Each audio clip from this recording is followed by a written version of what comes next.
ஜென்ரலாக ஒரு கான்வர்சேஷனில் க்ரீட்டிங்ஸ்க்கு அப்புறம் நம்ம கேட்கக்கூடிய கேள்வி என்னவாக தான் இருக்கும் அப்படின்னு சொன்னால், நீங்கள் எந்த காலேஜில் படிச்சீங்க, நீங்கள் எந்த ஸ்கூலில் படிச்சிங்களா, நீங்கள் இந்த யூனிவர்சிட்டியோட ஸ்டூடெண்ட்டா அப்படின்னு தான் நம்ம கேட்போம். அதுக்கு ஆங்கிலத்தில் என்னவா இருக்கும், அதுதான் இன்னைக்கோட lesson. Hello everyone, welcome back to our channel learners. இன்றைக்கி என்ன பார்க்க போகிறோம் அப்படின்னா, பொதுவாக நான் இந்த ஸ்கூலில் படித்தேன், இந்த காலேஜில் படித்தேன், இல்லைனா இந்த ஸ்கூலோட முன்னாள் மாணவி நான், அந்த காலேஜோட முன்னாள் மாணவன் நான் அப்படின்னு சொல்லி நம்ம சொல்கிறதுக்கு ஆங்கிலத்தில் என்னவா இருக்கும், அதுதான் இன்னைக்கோட lesson. Let's get into the video. Alma matter.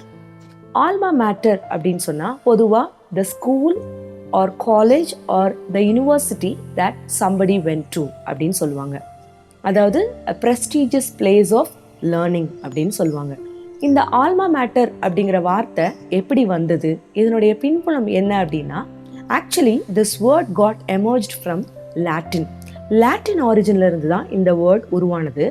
லாட்டின்ல ஆரம்பத்தில் இந்த வார்த்தையை எதுக்காக யூஸ் பண்ணாங்க அப்படின்னு சொன்னால், ஒரு நர்சிங் மதர் ஆர் அ நரிஷிங் மதர், அ ஃபாஸ்டரிங் மதர், அதாவது ஒரு போஷாக்கு கொடுக்கக்கூடிய ஒரு தாய், வளர்க்கக்கூடிய ஒரு தாய், தன்னுடைய பிள்ளைகளுக்கு பாலூட்டக்கூடிய ஒரு தாய், அப்படிப்பட்ட விஷயத்தை மீன் பண்றதுக்காக தான் இந்த ஆல்மா மேட்டர் அப்படிங்கிற வார்த்தை லாட்டின்ல ஆரம்பத்துல உருவான நாள்ல இருந்து யூஸ் பண்ணப்பட்டு வந்துட்டு இருந்தது.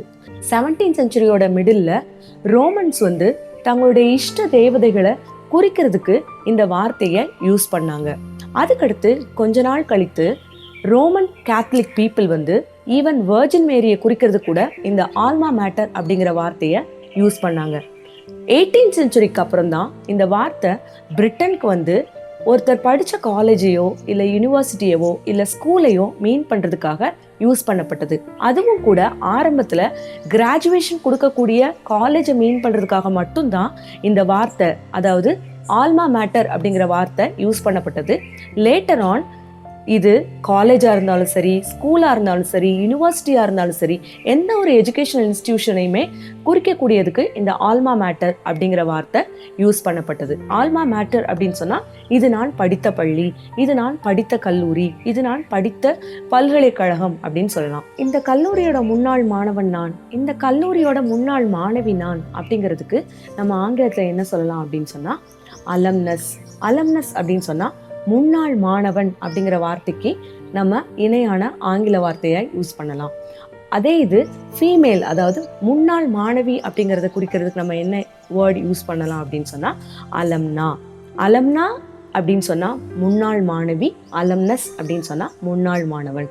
இதே இது ப்ளூரல்ல யூஸ் பண்ணுறோம் அப்படின்னு சொன்னால் நம்ம எப்படி யூஸ் பண்ணலாம் அப்படின்னு சொன்னால் அலம்னை அப்படின்னு சொல்லலாம். For example, both my brother and sister or the alumni of this university அப்படின்னு நம்ம சொல்லலாம். ஆல்மா மேட்டர் அப்படின்னு சொன்னா school or college or the university that somebody went to.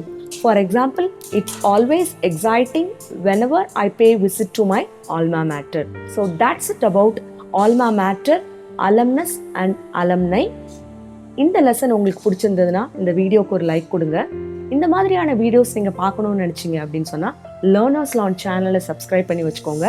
Pen down your valuable comments in the comment section. Thank you. Have a nice day.